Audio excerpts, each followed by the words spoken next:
Hello students, we will start our last topic, that is simple harmonic motion. Simple harmonic motion को दो type में divide किया गया है, that is non periodic motion and periodic motion. अब हम देखते हैं कि किसे नॉन पीरियोडिक मोशन बोलते हैं और किसे पीरियोडिक मोशन कहते हैं. नॉन पीरियोडिक मोशन जो है वो for a particular interval of time वो रिपीट नहीं होता. जैसे कि देखिए कि यहाँ पे एक ब्लॉक पड़ा है, उस पर जब हम फोर्स अप्लाई करते हैं एफ जितना, ठीक है, और ऐसा समझ लीजिए that it is in continuously in motion, frictionless है, ठीक है, जो सरफेस है तो वो उस पर मूव कर रहा है. तो जैसे वो उस पर मूव करता है इन विथ वेलोसिटी भी, बट वो इस पॉइंट पे वापस नहीं आता for a particular interval of time. वो अपनी कंटिन्यूस इस डायरेक्शन में मोशन करता जाता है. तो ये जो टाइप है that is a non periodic motion. फिर एक दूसरा है, अगर मैं यहाँ से खड़े होकर एक बॉल को जो थ्रो करती हूँ और वो जो है वो इस डायरेक्शन में जाता है, बट ये जो है वो इस पॉइंट पे वापस नहीं आएगा, मतलब कि जो प्रोसेस है वो रिपीट नहीं हो रही, तो उसको हम नॉन पीरियोडिक मोशन में कंसिडर करेंगे. उसके बाद आता है पीरियोडिक मोशन. तो पीरियोडिक मोशन अपने नाम पे से ही वो रिकॉग्नाइज कर रहा है कि वो जो है for a particular interval of time वो रिपीट हो रहा है, वो उतना ही टाइम ले रहा है. तो उसे क्या कहेंगे, उसे हम एक पीरियोडिक मोशन कहेंगे, ठीक है. जैसे कि ऑसिलेटरी मोशन है वो भी एक पीरियोडिक है, और यहाँ पे हम सर्कुलर मोशन देख रहे हैं, that is also non oscillatory motion. अब सिंपल हार्मोनिक में ऑसिलेटरी मोशन को हमने दो चीज़ों में डिवाइड किया, simple harmonic motion and not simple harmonic motion. हमारा जो मेनली कंसर्न है that is simple harmonic motion. तो पीरियोडिक मोशन और सिंपल हार्मोनिक मोशन हम किसे कहते हैं, ठीक है, कि अगर एक जो है वो पेंडुलम है वो अपनी रेस्ट पोजीशन है, that is it's mean position है, तब उस पर कोई भी जो फोर्स है वो एक्ट नहीं कर रहा.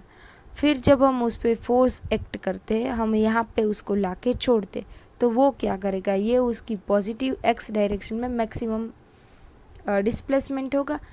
वो फिर वहाँ से फिर से आएगा उसकी मिनिमम पोजीशन पे, और फिर वो नेगेटिव एक्स डायरेक्शन में जाएगा मैक्सिमम, फिर आएगा और फिर वो धीरे धीरे कम होता जाएगा, डैम्प होता जाए. तो ये जो हमको मिलती है that is called simple harmonic motion. एक सिनुसोइडल वेव्स अगर हम लेते हैं तो it's called simple harmonic motion. अब हमारे लिए ये भी जानना इम्पोर्टेंट है कि मीन पोजीशन की, क्योंकि हमने यहाँ पे देखा कि मीन पोजीशन का यूज़ जो है उसको मीन पोजीशन पे रखते हैं. उस टाइम मैंने बोला भी कि मीन पोजीशन जब वो होगा तो किसी भी तरह का उस पे जो फोर्स है वो अप्लाई नहीं हो रहा, वो इक्विलिब्रियम पे होगा, रेस्ट पोजीशन पे होगा. और यहाँ पे जो सर्कुलर मोशन ड्रॉ किया है that is non oscillatory motion. Oscillatory motion क्या है कि वो मिनिमम मीन पॉइंट से जो उसका मीन पोजीशन है उससे वो मैक्सिमम तक जाता है और फिर मिनिमम पे आता है, फिर जो है वो नेगेटिव डायरेक्शन में उसके मिनिमम के मैक्सिमम में जाता है और फिर उसकी मीन पोजीशन पे आता है. और ये जो है वो for a particular interval of time ये रिपीट होता है. तो इसे हम periodic motion and also oscillation and simple harmonic motion कहेगी. अब नॉन ऑसिलेटरी मोशन क्या है कि अगर कोई भी चीज़ है वो सर्कुलर वे में मूव हो रही है, मोशन कर रही है, तो ये फॉर अ पर्टिकुलर इंटरवल तो होगा, तो वो उसे पीरियोडिक तो कहेंगे, बट ये ऑसिलेशन नहीं होगा, वो ये मिनिमम पोजीशन से मैक्सिमम और मिनिमम पे नहीं जाएगा, ठीक है, मीन पोजीशन से. अब देखते हैं कि मीन पोजीशन क्या है. मीन पोजीशन जो है उसको कहते हैं कि when no force acting on a body it is at equilibrium. तो जिस पोजीशन पे बॉडी पे किसी भी तरह का फोर्स जो है वो अप्लाई नहीं होता उसको हम क्या कहेंगे, मीन पोजीशन कहेंगे, और जब वो इक्विलिब्रियम पे है. अब ऑसिलेटरी मोशन किसे कहेंगे, when any body moving around its mean position like up and down, left and right, तो इसको हम क्या कहेंगे, इसको हम ऑसिलेटरी मोशन कहेंगे. जैसे ही हमने यहाँ पे एग्जांपल में देखा कि ये जो है वो मिनिमम पॉइंट पे है, ठीक है, मीन पोजीशन पे है, फिर वो क्या करेगा कि वो पॉजिटिव एक्स और वाई डायरेक्शन में जाके मिनिमम टू मैक्सिमम जाए, लेफ़्ट टू राइट जाएगा, स्प्रिंग लेके तो वो अप एंड डाउन जाएगा. तो इन सब को जो है हम वो सिंपल हार्मोनिक मोशन में कंसीडर करेंगे और इनको ऑसिलेटरी भी मोशन कहेंगे। Now any motion that repeat itself with equal time interval is called periodic motion. ठीक है, एनी मोशन मतलब कोई भी मोशन है वो अपने आप को रिपीट कर रहा है for equal interval of time, उसको हम कहेंगे कि periodic motion. Now simple harmonic motion देखते हैं। Simple harmonic motion is a special type of periodic motion in which a particle moves to and fro. ये जो लिखा है टू एंड फ्रो, इसका मीन्स है कि वो लेफ्ट एंड राइट जा रहा है, अप एंड डाउन जा रहा है, तो इस मोशन को टू एंड फ्रो कहते हैं। ठीक है, अगर वो रिपीट हो रहा है, so to and fro repeatedly about a mean position under a restoring force which is always directed towards the mean position and whose magnitude at any instant is directly proportional to the displacement of the particle from a mean position at instant। तो ये क्या कह रहा है, अब हम इसमें देखते हैं। ठीक है, तो इसमें ये जो है वो इजीली समझ में है कि ये जो है वो पॉइंट है, ये फिक्स है। ठीक है, ये वाला पॉइंट फिक्स है और इस फिक्स पॉइंट से अगर हम स्प्रिंग को खींचते हैं तो वो जो है y जितना डिस्प्लेसमेंट देगा। अब y जो डिस्प्लेसमेंट मिल रहा है वो हमारे जो हम आगे देखेंगे कि एक्सेलरेशन जो है वो y के प्रोपोर्शनल में है। ठीक है, और इस पर फोर्स अप्लाई किया हुआ है तो वो क्या करेगा, वो इस डायरेक्शन में और इस डायरेक्शन में मोशन करेगा, आगे आएगा पीछे जाएगा, आगे आएगा पीछे जाएगा, तो मिनिमम टू मैक्सिमम वो जो है वो टू एंड फ्रो मोशन करेगा। अब इसके ऊपर जो है ये रूल अप्लाई होता है। यहाँ पे लिखा था whose magnitude at any instant is directly proportional to the displacement of the particle। तो यहाँ से जो पार्टिकल का डिस्प्लेसमेंट होगा वो जो है वो at a instant of directly proportional होगा from a mean position to at a instant जो दूसरी पोजिशन वहाँ। ठीक है, so force is proportional to mean position, that is F is equal to ma। ये तो हमको पता है, is equal to minus KY लिया गया, जो ऊपर लिखा कि वो जो है वो डायरेक्टली प्रोपोर्शनल टू डिस्प्लेसमेंट है मीन पोजीशन के। तो अब देखते हैं, but acceleration for SHM can be written as. अब आपकी बुक में जो है वो डायरेक्टली यहाँ पे एक्सेलरेशन है ये लिख दिया गया, बट ये कैसे आता है ये हम जस्ट फॉर अ अंडरस्टैंडिंग देख लेते हैं। ठीक है, इसमें यहाँ पे लिखा है ओनली फॉर अंडरस्टैंडिंग। तो अब F is equal to ma होता है, हम सबको पता है, और ये जो है y ये क्या है, डिस्प्लेसमेंट।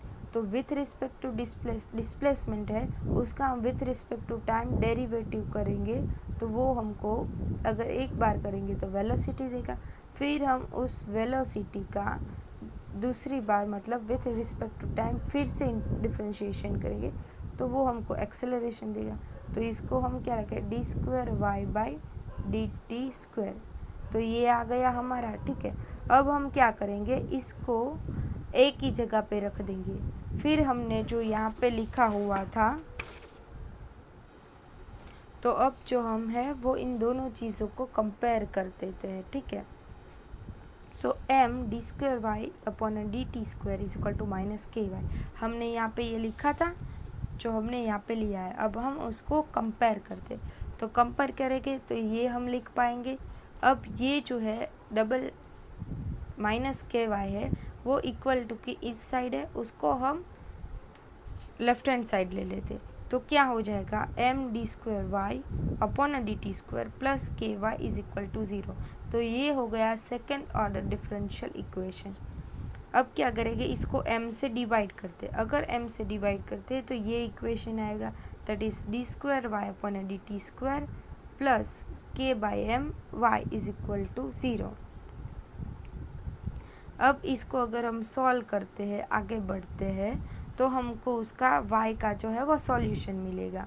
वो डायरेक्टली इसमें ले लिया है, वो मैं आपको दिखाऊंगी। ठीक है, to solve this equation we will get something like y is equal to x sin omega t, ये जो है वो लिया गया है। ठीक है, अब क्या होगा, यहाँ पे k अपॉन m आया, तो यहाँ पे जो है एक एज्यूम्पशन लिया है कि ऐसा डिफाइन किया है कि that k by m is equal to omega square और omega is equal to under root k by m। तो हम a इज इक्वल टू क्या लिख सकते हैं, D square Y upon D T square is equal to minus omega square Y. ये हमारा था इक्वेशन, यहाँ पे minus omega square plus omega square आ गया, जैसे कि D square Y upon D T square plus omega square Y is equal to 0। अब D square Y D T square क्या है, ए इज इक्वल टू, इसको हम इक्वल टू की इस साइड ले लें, so minus omega square Y. तो हमें ये वाला इक्वेशन मिल गया, ठीक है हमारा।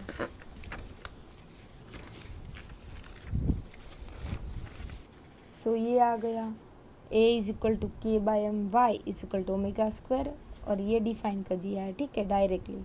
सो K by M is equal to omega square और omega is equal to under root K by M. अब के क्या है, ये जो है वो स्प्रिंग का स्टिफनेस कांस्टेंट है और एम क्या है, मास है, ठीक है। तो अब हम आगे बढ़ते हैं। ये जो है एक सर्कुलर मोशन में लिया गया है आपको एसएचएम समझाने के लिए। हम ये एक सर्कल लेते हैं, अगर यहाँ से ओ से एक पी पॉइंट का लेते हैं, ठीक है, तो ये जो है वो यहाँ पे एक्स के साथ थीटा जितना एंगल क्रिएट करता है और ओमेगा उसकी एंगुलर फ्रीक्वेंसी है। तो अब उसका y का जो सोल्यूशन है हमको क्या मिलता है, x साइन ओमेगा टी, जो मैंने वहाँ पे लिखा था, ठीक है। तो अब इसी मोशन को हम इसमें रिप्रेजेंट करेंगे। ये क्या होगा, 0 से लेके वो पाई तक जाएगा, फिर पाई से लेके वो यहाँ पे जाएगा और फिर 2 पाई आएगा। तो यही है हमारा, यह 0 से लेके यहाँ पे पाई और फिर यहाँ से फिर 2 पाई। तो ये जो है वो 1 साइकिल ऑफ मोशन यहाँ पे कंप्लीट होता है। Now this types of motion is represented by a sinusoidal curve as shown in a figure, and hence the instantaneous displacement at any time can be expressed by following equation। तो अगर कोई instantaneous displacement होगा तो उसमें क्या होगा, theta add होगा, तो जैसे जैसे थीटा बढ़ता जाएगा वो इसमें यहाँ पर ऐड होता जाएगा। where x is equal to displacement measured from the mean position at a time t। अब x क्या है, जो कैपिटल बड़ा हमने यहाँ पे लिखा है, that is maximum displacement, that is amplitude होगा। ये जो है वो मैक्सिमम डिस्प्लेसमेंट होगा और यही मैक्सिमम डिस्प्लेसमेंट जो है वो हमारा यहाँ, ये जो है हमारा एम्पलीट्यूड होगा, ठीक है। और ओमेगा जो है वो angular velocity, theta that is phase angle होगा। यहाँ पे ओमेगा जो है वो हमारी एंगुलर वेलोसिटी जो यहाँ पे है, थीटा टी है जो टाइम होगा, और थीटा जो है वो फेज एंगल होगा। अब हम उस पर आगे करते हैं। If a phase angle is assume to be 0 then the equation becomes, अगर फेज जो है वो हम 0 ले लेते तो क्या हो जाएगा, जो y is equal to X sine omega T plus phi था, सॉरी थीटा था, वो क्या हो जाएगा, एक्स साइन ओमेगा टी इतना ही रहेगा, क्योंकि थीटा 0 है और साइन थीटा 0 0 होगा। So y is equal to X into sine omega T, ये इक्वेशन आएगा। अब इस इक्वेशन को जो हम है वो विथ रिस्पेक्ट टू t हम इसको डिफ्रेंशिएट करेंगे। अब ये जो क्या है, डिस्प्लेसमेंट है y, अब उसको डिफ्रेंशिएट करेंगे तो D Y by D T वो क्या होगा, वेलोसिटी। x जो है वो एज इट इज़ रहेगा क्योंकि ये दैट इज़ मैक्सिमम डिस्प्लेसमेंट, तो मैक्सिमम डिस्प्लेसमेंट है वो तो वेरी नहीं करेगा। So omega into cos omega T आ जाएगा यहाँ पे, क्योंकि साइन का जो है वो कॉस ओमेगा टी होगा और फिर उसके थीटा मतलब ओमेगा टी का जो होगा उसमें ओमेगा यहाँ पे मल्टीप्लिकेशन में आएगा, D T by D T 1 हो जाएगा। मैं एक बार लिख देती हूँ, ठीक है, एक्स फिर कॉस ओमेगा टी फिर omega D T by D T, तो ये जो है वो 1 हो जाएगा। तो क्या आएगा, omega x cos omega T, ये मिलेगा, वो यहाँ पे लिखा हुआ है। ये अब हमारा इक्वेशन नंबर 2 है। अब हमको इसको दूसरी बार सेकेंड टाइम डेरिवेट करना है, डिफरेंशिएट करना है विथ रिस्पेक्ट टू टी। तो वेलोसिटी जो है वो एक्सेलरेशन हो जाएगा, तो हम उसको D V by D T is equal to D square Y by D T square is equal to minus omega square X sine omega T. तो वो क्या आएगा, D square Y by D T square is equal to minus omega square X sine omega T. मतलब ये जो था उसको हम दूसरी बार डिफ्रेंशिएट करेंगे, तो x जो है वो एज इट इज़ रहेगा, ओमेगा अगेन आएगा उसका स्क्वायर हो जाएगा, और कॉस का जो है वो माइनस साइन ओमेगा टी हो जाएगा। तो ये मिल गया हमको। अब एक्स साइन ओमेगा टी क्या था, वो तो y था, तो हम इसको ये लिख सकते हैं, so a is equal to minus omega square Y. Prove हो गया। SHM is characterized by the fact that the acceleration is proportional to the displacement and negative sign indicates that the motion is towards the mean position। तो ये उसकी mean position पे, अगर वो maximum पे जाता है तो फिर से वो मीन पोजीशन पे है, अगर वो उसके मिनिमम पे जाता है मतलब कि नेगेटिव वाई डायरेक्शन में भी जाता है या नेगेटिव एक्स डायरेक्शन में, तो वो वहाँ से भी जो है उसकी मोशन टूवर्ड्स मेन पोजीशन ही रहेगी। तो उसकी वजह से यहाँ पर नेगेटिव साइन जो है वो इंडिकेट हो रहा है। अब मैक्सिमम एक्सेलरेशन कैसे मिलेगी, मैक्सिमम एक्सेलरेशन के a is equal to minus omega square Y है। Now what is equal to y, that is x sine omega T. अब जो साइन अगर हम लेते हैं, ठीक है, तो साइन क्या होगा कि वो तो जो है वो 0 पे 0 होगा और 90 डिग्री पे 1 होगा, तो उसको मैक्स लेना है, तो x क्या होगा, वो हमारा एम्पलीट्यूड है, that is also at 90 degree. तो ये हो जाएगा a max is equal to minus omega square X, क्योंकि साइन ओमेगा टी हो जाएगा हमारा 1, तो ये यहाँ पे आ गया a max is equal to minus omega square X और एट ए एम्पलीट्यूड। फिर मैक्सिमम वेलोसिटी देखते हैं। So velocity from SHM is given by v is equal to D Y by D T is equal to X into omega cos omega T. ये जो थी हमारी velocity थी। अब cos omega T कब maximum होगा, जब वो 0 पे होगा, जब वो 0 पे होगा। So cos omega T 0 is equal to 1, तो क्या आएगा x into omega. So velocity is maximum when cos omega T is 1, so V max is equal to x into omega। Time period for a spring mass system showing SHM। अब यहाँ पे जो है time period लिख रहे हैं, ठीक है, तो टाइम पीरियड कैसे दिखा है, t is equal to 2 pi omega. अब ओमेगा हमने देखा है, हमने पहले लिया था, that is omega is equal to under root K by M था, तो ये जो है वो डिनोमिनेटर में है, तो यहाँ पे इन्वर्ट हो जाएगा। So is equal to 2 pi under root M by K. ये जो है वो किसके लिए आ गया, हमने स्प्रिंग के लिए लिया है, तो ये जो है that is for a spring mass system. अगर हमको पेंडुलम के लिए देखना है तो time period for perpendicular system showing SHM, so t is equal to 2 pi under root L by G आएगा, वो क्या होगा फॉर अ पेंडुलम के लिए टाइम पीरियड होगा। अब हम टोटल एनर्जी देखते हैं। सो टोटल मैकेनिकल एनर्जी किसे कहते हैं, that is the summation of potential energy and kinetic energy. Total mechanical energy is a summation of potential energy at any instant and A kinetic energy, कि किसी point पे उसकी kinetic और potential energy का सम करेंगे, उसको जो है हम उसकी टोटल मैकेनिकल एनर्जी में कंसिडर करेंगे। Now potential energy at a displacement y is the work done। जो y उसका displacement होगा वो क्या होगा, potential energy का work done होगा against a restoring force in moving the body from the mean position to this position। इस point पे था, ठीक है, बॉडी, तो हम उसको पहले सपोज कि इस पॉइंट पे था, फिर हमने उसको जो है वो इस पॉइंट पे लेके आते हैं, तो ये क्या हुआ कि y पॉइंट जो डिस्प्लेसमेंट हुआ, ठीक है, ये जो इस पॉइंट से इस पॉइंट तक हुआ डिस्प्लेसमेंट, तो ये डिस्प्लेसमेंट तो उसके प्रोपोर्शन में होगा। अब वर्क डन जो हुआ ये इतना हुआ, तो ये जो है अब रिस्टोरिंग फोर्स भी उसकी डायरेक्शन में लगेगा। अब हम यहाँ पे होल्ड करके रखते, तो वो क्या होगा कि वो इस डायरेक्शन में जाने के लिए रिस्टोरिंग फोर्स जो है वो प्रोड्यूस कर रहा है। So force in moving the body from the mean position to this position, तो मीन पोजीशन से दिस पोजीशन पे जाने का ट्राई करेगा। जो मीन पोजीशन यहाँ पे था हम यहाँ पे लेके आए, तो ये दिस पोजीशन से मीन पोजीशन पे आने का ट्राई करेगा और अपना in the opposite direction restoring force जो है वो प्रोड्यूस करेगा। So potential energy PE is equal to DW is equal to minus integration from 0 to y जो उसका डिस्प्लेसमेंट हुआ, F इंटू dy जो फोर्स दिया था।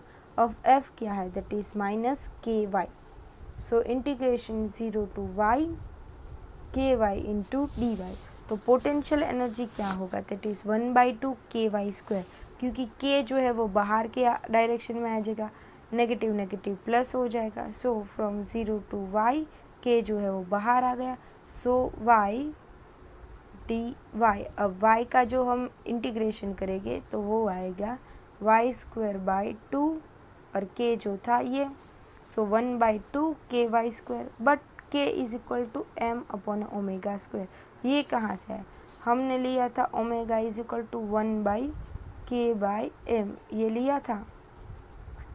अब इसको ही क्या किया है, ठीक है, इसको या पहले ऐसा कर देते m² is equal to k/m, so k is equal to m/ω², ये आ गया। अब सिंपली इसको यहाँ पे रख दिया है, k is equal to m/ω², y is equal to x sin ω/t²। अब 1/2 m/ω², ये x² sin ω²t sin² ω/t। सो अब x इज इक्वल टू 0 लेते, तब क्या होगा कि ये जो पोटेंशियल एनर्जी है वो मिनिमम पे हो जाए। x इज इक्वल टू 0 रखते, ये पूरा 0 हो जाएगा। सो potential energy will be at a minimum. At x is equal to 0, the potential energy is a minimum, that is 0, and at x is equal to x, मतलब कि जब वो maximum पे हो यहाँ पे, तब जो है वो साइन ω² वो क्या होगा, एम्पलीट्यूड, तो तब वो मैक्सिमम होगा। तो तब आएगा potential energy is equal to 1/2 m/ω² x²। So अब काइनेटिक एनर्जी कैलकुलेट कर दे। So kinetic energy of this system is equal to KE is equal to 1/2 mv²। अब v² क्या है, x को अगर हम t with respect to t जो है हम डिफ्रेंशिएट कर दे तो वो हमको मिल जाएगा वेलोसिटी। सो हमारा y ये क्या था, x into omega cos ω/t, v पहले हमने देखा था। So kinetic energy is equal to 1/2 m x into omega into cos ω/t, और का ये जो v² था तो ये भी v² हो जाए। मैं आपको ये दिखा देती हूँ, ठीक है, ताकि आपको बीच में से याद आ जाए। हमने जब उसकी मैक्सिमम वेलोसिटी देखी थी और उसको डिफरेंशिएट किया था, तब हमने ये देखा था कि ये जो है वो यहाँ आता है, यहाँ पे v जो है वो that is dy/dt is equal to x into omega cos ω/t। जब हम yx साइन ω/t को with respect to time differentiate करते हैं तब, तो अब ये आ गया, तो उसको क्या करना है, सिंपली मल्टीप्लिकेशन है। अब कॉस ω/t जो है उसको जो है वो हम 1 - sin² ω/t भी लिख सकते हैं, और फिर इसको अंदर बाहर मल्टीप्लाई कर दिया गया है। तो हमारे पास आ जाएगा यह equation 1/2 mx² ω² minus 1/2 m into x² ω² sine ω/t। ये क्या हो गया, ये हमारा y² हो जाएगा, ठीक है। सबसे पहले ये जो है 1 - x² ω² ये कॉमन ले लीजिए, यहाँ पे आएगा x², यहाँ पे आएगा x² sin² ω/t that is y²। ये जो है वो इतना y is equal to x sin² ω/t, ये हो जाएगा स्क्वायर में, ठीक है। तो ये इसको हम y² लिख सकते हैं। तो 1/2 m ω² x² माइनस y²। अब y क्या है, डिस्प्लेसमेंट है। जब डिस्प्लेसमेंट 0 होगा तब हमारा काइनेटिक एनर्जी मैक्सिमम होगा, बट जब डिस्प्लेसमेंट होगा तब हमारा जो काइनेटिक हमारा जो एनर्जी है that is in term of potential energy. From above equation it is very clear that when y is equal to x, kinetic energy will become a 0, and on the other hand kinetic energy will be maximum when y is equal to 0। y displacement है, जब कोई displacement नहीं होगा, y 0 होगा, तब हमारा जो kinetic energy है वो सबसे ज़्यादा मैक्सिमम होगा। बट जब y ज़्यादा होगा तो हमारा काइनेटिक एनर्जी है वो कम होता जाएगा, और जब वो x = y हो जाएगा तो हमारा काइनेटिक एनर्जी है वो 0 हो जाएगा। So total mechanical energy of the system is given by at any extreme condition, वो जो है वो पोटेंशियल एनर्जी की टर्म में होगा। ठीक है, सो यहाँ पे लिखा है become 0 and other hand kinetic energy will be maximum when y = 0। तो अब हमने इसका जो है वो ग्राफ दिया है। तो जब हम पहले m⍵x² का लेते हैं तो ये जो है वो आ जाएगा काइनेटिक एनर्जी के लिए, तो ये आएगा हमारा ये वाला ग्राफ। और जब हम y² का लेंगे तो वो पैराबोलिक आएगा, ये वाला। ये जो है वो हमारा पोटेंशियल एनर्जी कर्व है, ये हमारा काइनेटिक एनर्जी कर्व है। ठीक है, और दोनों का टोटल एनर्जी है। अब ये प्लस और माइनस में डिस्प्लेसमेंट दिया गया है उसका। तो ये जैसे कि बोला कि 0 की कब होगा, तब जो है वो पोटेंशियल एनर्जी यहाँ पे मैक्सिमम होगा, काइनेटिक एनर्जी 0 है। जब काइनेटिक एनर्जी जो है वो यहाँ पे 0 होगा तब पोटेंशियल एनर्जी जो है वो मैक्सिमम होगा। यहाँ पे देखते हैं कि पोटेंशियल काइनेटिक एनर्जी जो है वो 0 है, तो तब उसका जो पोटेंशियल एनर्जी जो है वो मैक्सिमम है, और जब काइनेटिक 0 है तब उसका पोटेंशियल एनर्जी जो है वो मैक्सिमम है। So in the graph it is clear that at a mean position the total energy in a simple harmonic motion is purely potential energy. जब वो मीन पोजीशन पे होगा तब जो उसकी एनर्जी होगी that is completely potential energy. तो यहाँ पे हमारा लास्ट टॉपिक जो था वो कंप्लीट होता है, और हमारा जो टोटल एनर्जी का इक्वेशन है वो that is E = 1/2 m⍵² x² मिलेगा। Thank you.